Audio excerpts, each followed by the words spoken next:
আল্লাহ সুবহানাহু ওয়া তাআলা সূরাতুত তাহা এর 124 নম্বর আয়াতে কারীমায় বলেন, ওয়ামান আ'রাযা আন যিকরি,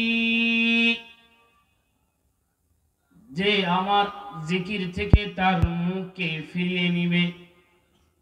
আল্লাহ তাআলার সবচেয়ে বড় জিকির হচ্ছে কুরআনুল কারীম। সবচেয়ে বড় জিকির হচ্ছে কুরআন। فَإِنَّ لَهُ مَعِيشَةً ضَنكًا। আল্লাহ তাআলা বলেন, আমি তাকে নগদ দুনিয়ার জমিনে তাকে আমি শাস্তি দেব, তার দুনিয়ার জীবনকে আমি সংকীর্ণ করে ফেলব, তার জীবনকে আমি খুব চাপিয়ে দেব।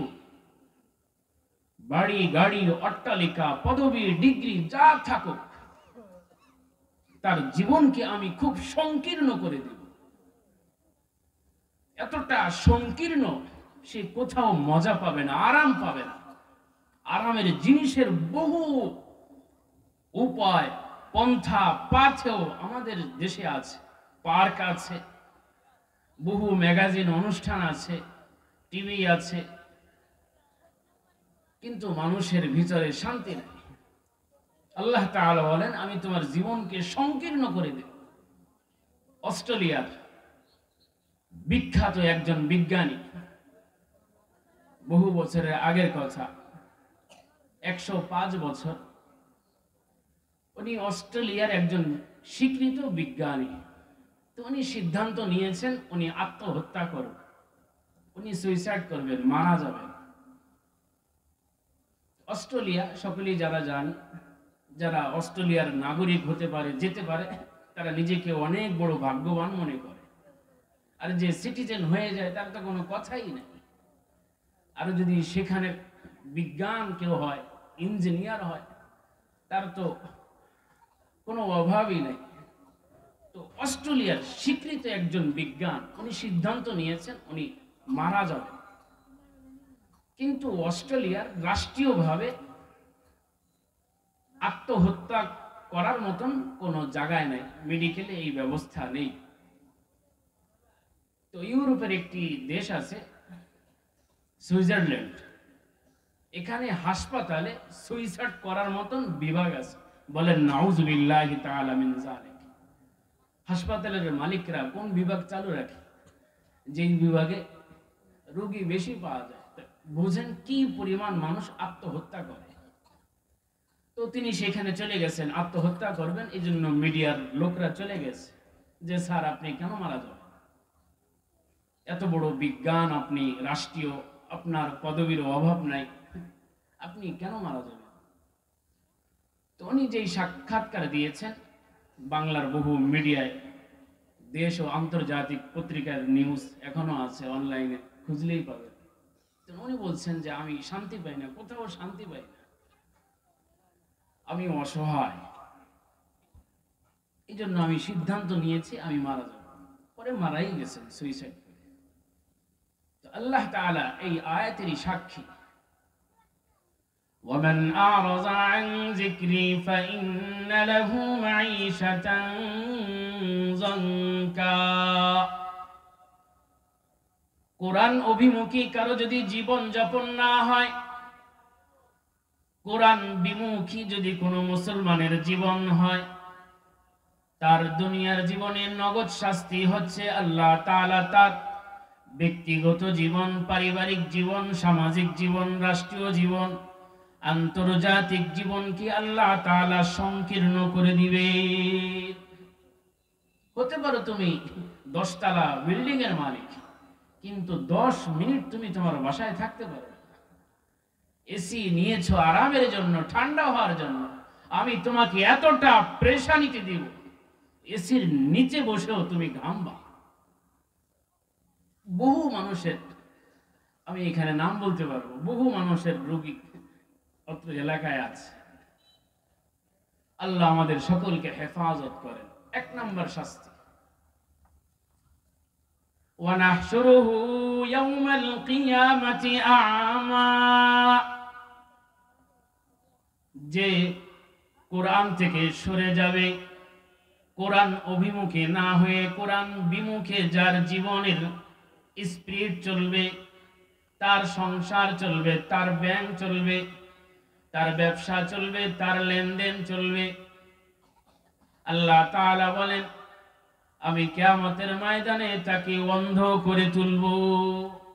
কিয়ামতের ময়দানে সে অন্ধ হিসাবে উঠবে। দুইটা শাস্তি। সে আপত্তি করবে, আমার তো দুনিয়ায় চোখ ছিল, তো আমি উঠলাম, তো আমার চোখ কোথায়?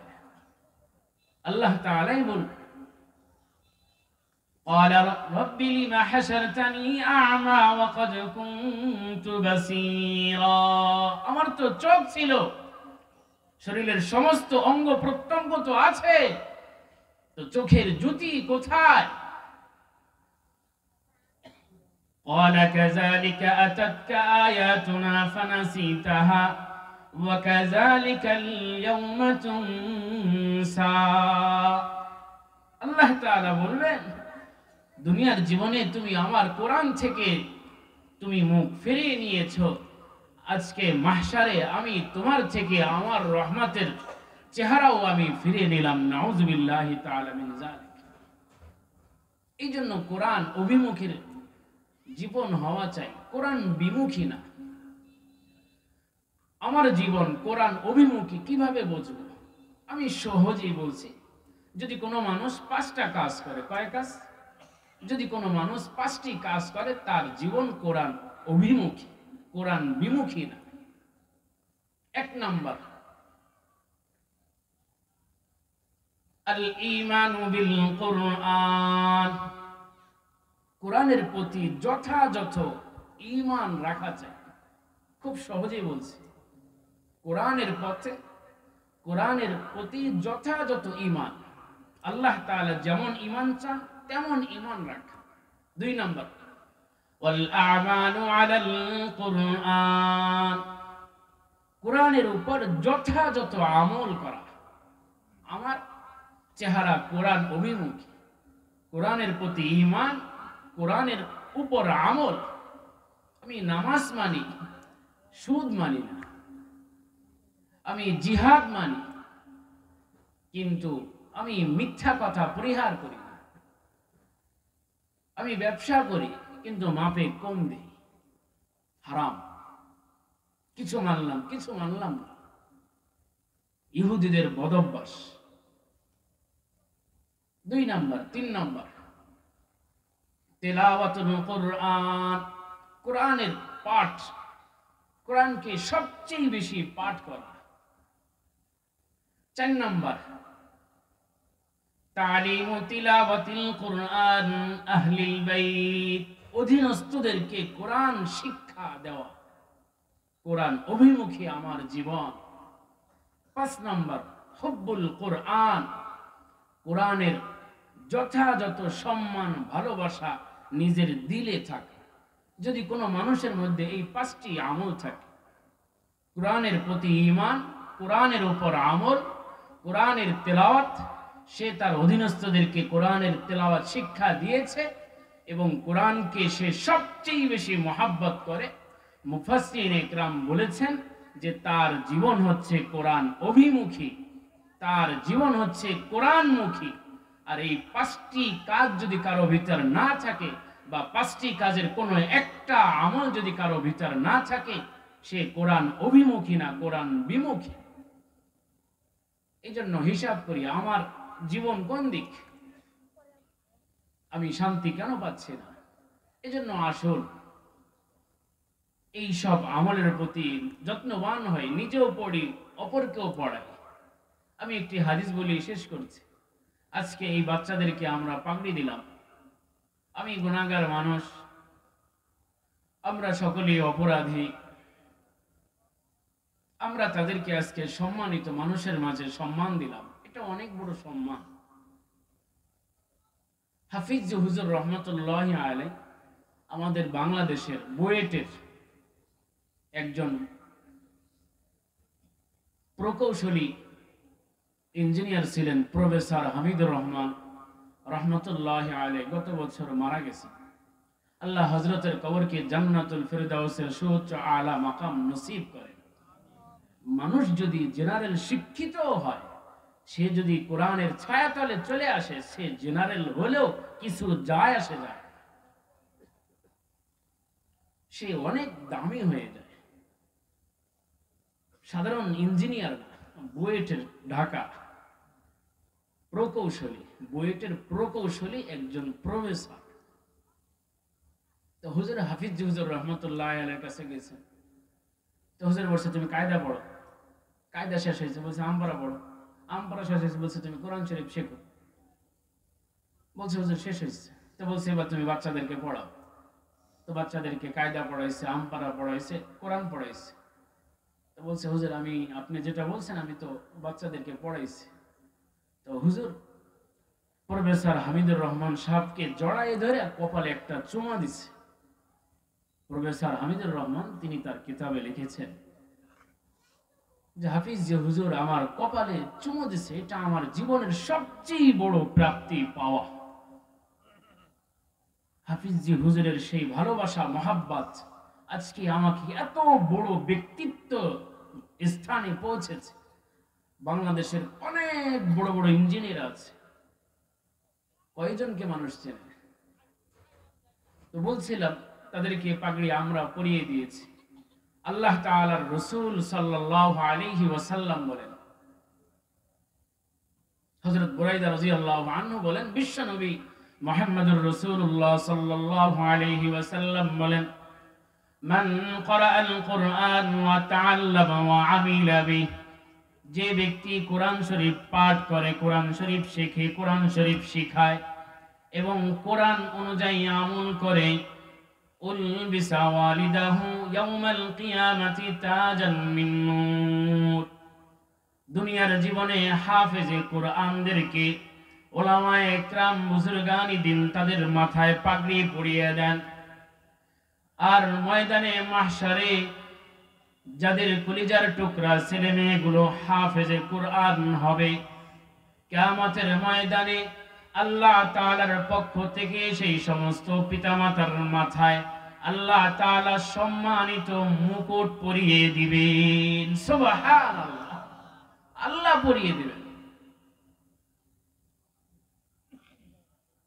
ওয়ায়ুকসা ওয়ালিদাহু হুল্লাতাইন লা তাকুমু লাহুমুদ দুনিয়া, শুধু পিতামাতাকে সম্মানের মুকুট পরানো হবে, এখানেই শেষ না। পিতামাতা উভয়জনকে আল্লাহ তাআলা জোড়া কাপড় পরিধান করাবেন। সুবহানাল্লাহ। পিতামাতা বলবে আমি তো এর যোগ্য না। ফায়ুকালান বিমা কুসিনা হাযা, এই পাগড়ি, এই টুপি, এই সুন্দর পোশাক, এটা পাওয়ার যোগ্য তো আমি হালিমা না, আমি আব্দুল হালিম না। ওগো রব্বে কাবা, ওগো রব্বে করিম, আপনি আমার মাথায় এই সুন্দর মুকুট কেন আমার মাথায় আপনি পরিয়ে দিলেন?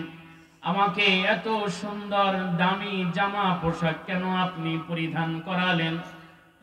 আল্লাহ তাআলার পক্ষ থেকে তাদেরকে বলা হবে বিআখযি ওয়ালাদিকুমা আল কুরআন, তোমার সন্তান দুনিয়াতে কোরআন পড়েছে, কোরআন পড়িয়েছে, কোরআন শিখছে, শিখিয়েছে, আমল করছে, অন্য মানুষকে আমল করার জন্য উৎসাহিত করেছে, উদ্বুদ্ধ করেছে। দুনিয়ার কোনো মানুষ তাদেরকে যথাযথ বিনিময় দিতে পারে নাই। আজকে রব্বে কারীম তোমার সন্তানের এই সমস্ত আমলের কারণে তুমি তাদের অভিভাবক পিতা মাতা এই সম্মানার্থে আমার পক্ষ থেকে তোমাদেরকে এই সম্মানটুকু দান করলাম। সুবহানাল্লাহ, এই সম্মান নিতে রাজি আছি ভাই? তো ছেলে মেয়েকে হাফেজে কোরআন বানাতে হবে। আমাদের আগের গোলামুর রহমান আরিফ ভাই কালেকশন করছেন, আমিও কালেকশন করব।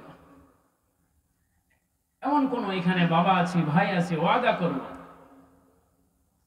যত বড়ই বিপদ আসুক, মুসিবত আসুক, শ্বশুর বাড়ি থেকে আসুক, আমার ভিতর থেকে আসুক, বাহির থেকে আসুক, অন্তত আমি আমার অরুজাত সন্তানের মধ্য থেকে, নাতনি পুতনির মধ্য থেকে একজন হইল আমি তাদেরকে হাফেজে আলেম বানাবো। ওয়াদা করা যাবে? কারা কারা করবেন ইনশাআল্লাহ? কারা কারা? আল্লাহ তাআলা আমাদের সকলকে কোরআন ওয়ালা হাফেজ ওয়ালা আলেম ওয়ালা বাবা আত্মীয় স্বজন সকলকে হওয়ার তৌফিক দান করেন, আমিন। যতটুকু বলা হলো আল্লাহ আমাদের সকলকে আমলের তৌফিক দান করেন। ওমা আলাইনা ইল্লাল বালাগ।